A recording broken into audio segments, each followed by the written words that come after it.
economia na real e ponto. Os fatos que precificaram essa semana, que foi marcada pelo pacotão chinês. Na verdade, foi um pacote mais um pacotinho. O primeiro pacote foi anunciado na madrugada de domingo para segunda e já fez muito bem para o Brasil, para os emergentes que têm negócios com os chineses, principalmente os emergentes exportadores, como é o nosso caso, e para o mundo em geral. Nós estamos falando que a segunda maior economia do mundo está tentando sair do marasmo.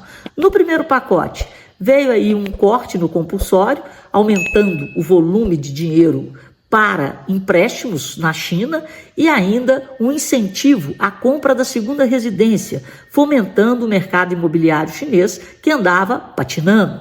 Mas não ficou por aí não. De repente, não mais que de repente, de quarta para quinta, mais um pacote. Agora não foi o Banco Popular da China que anunciou, mas sim o próprio governo chinês prometendo mais estímulos para fomentar a economia. Na soma dos pacotes, alta para a Vale, alta para as commodities e queda no dólar, o que beneficiou muito o Brasil.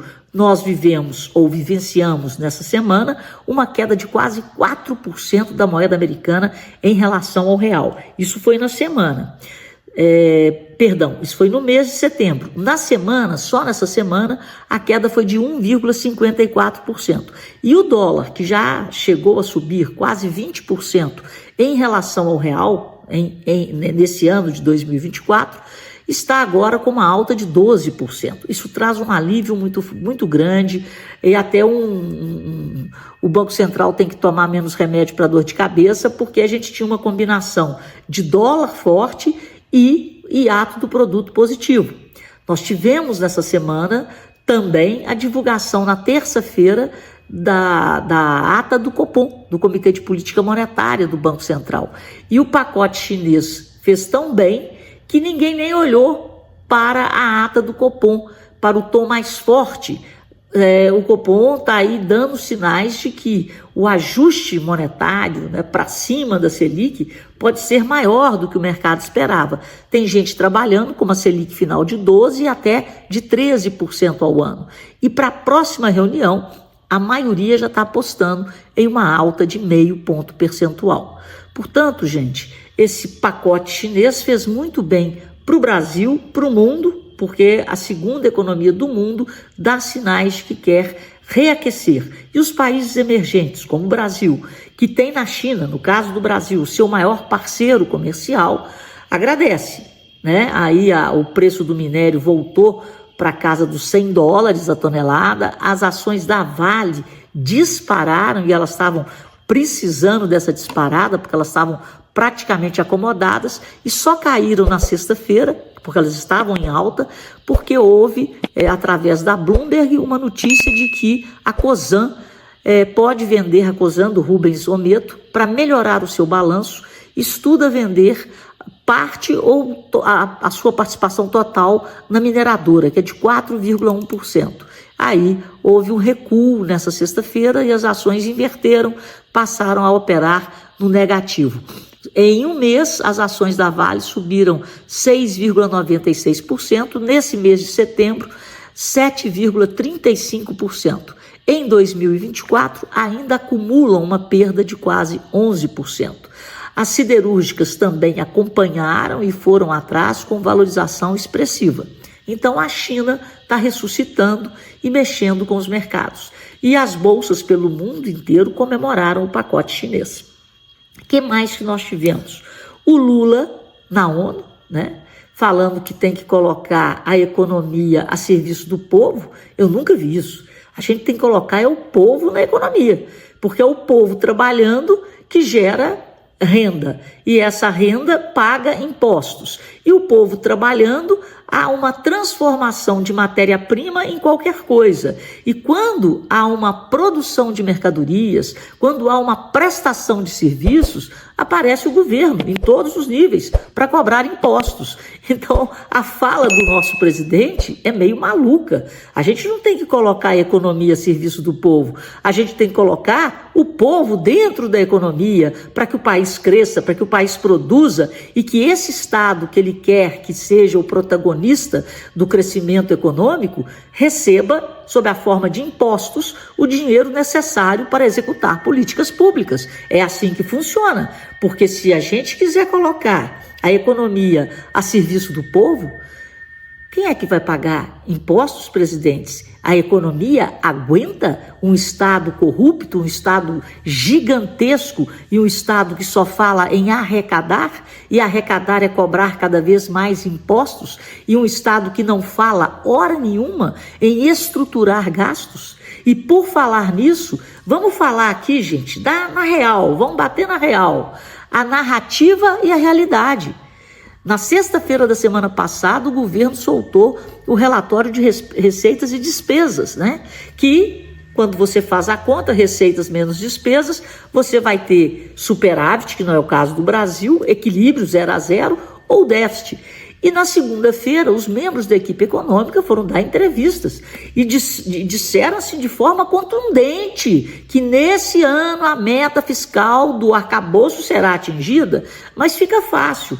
A expectativa deles é de um déficit de 68 e desse déficit de 68 eles querem tirar 40 bilhões sob a forma de despesas não elencáveis para o cálculo do déficit. Isso, né, aí fica mole, porque tem muitas que estão gastando e estão querendo carimbar um monte de despesa, como se essas despesas não fossem ser contabilizadas na conta do déficit público.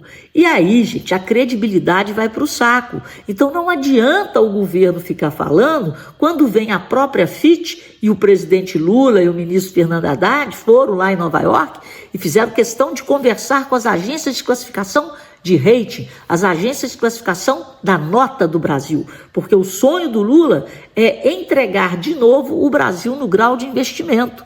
Só que esse sonho está muito longe. Por quê? Uma dessas agências já soltou um relatório sobre o Brasil e disse com todas as letras no relatório que o Brasil está indo muito bem na questão de crescimento econômico, mas ele não consegue ter a mesma performance na administração das contas públicas. E a FIT não consegue enxergar o governo cumprindo as metas fiscais nem em 2026. Exatamente porque não está cumprindo agora em 24, não vai cumprir em 25 e 26 é ano de eleição. Então a FIT faz esse alerta. A mesma coisa, o mesmo alerta foi feito por um relatório do Banco BTG, que foi divulgado essa semana. O mercado não acredita, porque o mercado sabe fazer contas e o mercado teme, o mercado tem medo do que pode vir pela frente. E o que pode vir pela frente? Esse descontrole fiscal é que está fazendo o preço. A Selic tem que subir, o dólar pode não cair mais, apesar dos pacotes, né, do pacote chinês, que deu uma demão, deu uma ajuda muito grande. E quando vem os números da PNAD e os números do CAGED, aí a gente vê, né, que realmente o Banco Central está certo em alertar que o hiato do produto está positivo e isso é pressão inflacionária. O Brasil está operando a economia acima da sua capacidade, o real está acima do potencial. E quando isso acontece, você tem sim pressão nos preços. Você derruba a taxa de desemprego, isso é bom, isso é ótimo. Só que o nosso crescimento está sendo movido a consumo. E é por isso que nós estamos operando o real acima do potencial. Se o crescimento estivesse sendo movido a investimento, o investimento das empresas é que aumenta a capacidade de produção do país. Então não está havendo investimento para suportar esse aumento de crescimento do consumo, e se o consumo aumenta, ele vai gerar pressão no preço final, que o nome de pressão generalizada é inflação. Então é esse o raciocínio do Banco Central e é por isso que o ciclo de alta da Selic pode ser maior do que o mercado estava prevendo. Isso tem feito com que os juros subam, o dólar não caia tanto, e caiu, repito, por causa da China, do pacote chinês. nós vamos, o aumento do preço do minério, o aumento do preço das commodities, e nós somos exportadores de commodities para a China. Então, gente, muita calma nessa hora, não vamos cair na euforia, porque números tão bonitos quanto estes, principalmente no quesito do emprego, eles foram gerados no governo de Dilma Rousseff, em 2014. E o que aconteceu depois? O Brasil viveu a maior crise econômica da sua história em 2015 e 2016, exatamente por essa conjunção de contabilidade criativa, que a Dilma foi mestre em fazer, e crescimento baseado no consumo, além da própria Dilma ter feito esse movimento de desoneração da folha, tirando do Estado a capacidade de arrecadar, e que agora o próprio PT que fez lá na Dilma está tentando reverter a partir de 2025. E nesse quesito, eu acho que, na minha opinião, o que está faltando é uma reforma tributária mais ampla, mais séria, porque o imposto sobre a folha, eu não concordo com ele, mas é o que a casa oferecia até 2014, as receitas foram cortadas, foram N setores que foram elencados, né, nessa desoneração promovida pela Dilma, e que agora estão aí em 17 setores e mais os municípios. Mas, enfim, esse foi o resumo de uma semana que acende a luz de alerta no hiato do produto positivo em uma economia que a notícia é relativamente boa. O desemprego caiu para o menor nível da série da PNAD, que começou em 2012, 6,6%. Batemos recordes em número de pessoas empregadas pela iniciativa privada, isso é muito bom. São 52 milhões e 900 mil brasileiros, um crescimento de 4,9% no ano.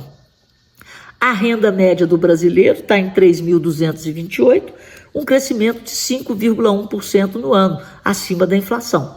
E a massa de renda cresceu 8,3%, isso também é positivo, que é acima da inflação. Bom, são esses os destaques. E que mais que eu não deixei de falar aqui na epidemia das bets, né, gente? Isso é muito sério, isso é seríssimo. Então a gente tem que ver quem está por trás das bets e por que foi dada a elas essa facilidade de entrar no país. O governo, com a sede, com a fome de arrecadar, foi abrindo caminho para as bets. Só que, na verdade, o governo está perdendo a arrecadação, porque a arrecadação que seria gerada no consumo de bens e serviços, o imposto cobrado é muito maior, né? Lembra que eu falei que o Brasil é injusto porque o imposto sobre consumo é absurdo, imposto sobre a luz, sobre o combustível, e o brasileiro está deixando de comer, está deixando de fazer tudo para apostar nas bets. E quando a gente vê que o dinheiro do contribuinte destinado ao Bolsa Família tem sido rasgado no jogo, tem que haver algum controle, um controle até muito maior, tem que evitar que o pagamento seja feito por cartão de crédito, porque quando está todo mundo preocupado, Febraban, Associação a Abras, né? Associação Brasileira de Supermercados, você tem a Associação do Varejo, está todo mundo apavorado. O povo está jogando. É uma epidemia onde esse dinheiro não está mais circulando, ele está sendo destruído. Ele não está indo para o consumo nem de bens e de serviços, ele está indo para a jogatina e de empresas de apostas online, que aí sim, em vez do Moraes ficar aí preocupado com o X, com as redes sociais, vamos preocupar com o impacto social das bets em um povo carente de educação formal e de educação financeira. Regulamentação nessas bets. Por muito menos acabaram com o bingo, onde as pessoas iam presencialmente, porque disseram na época que os aposentados estavam deixando nos bingos, o que era uma verdade, a aposentadoria. Agora não. Há uma epidemia de apostas no Brasil. Fico por aqui.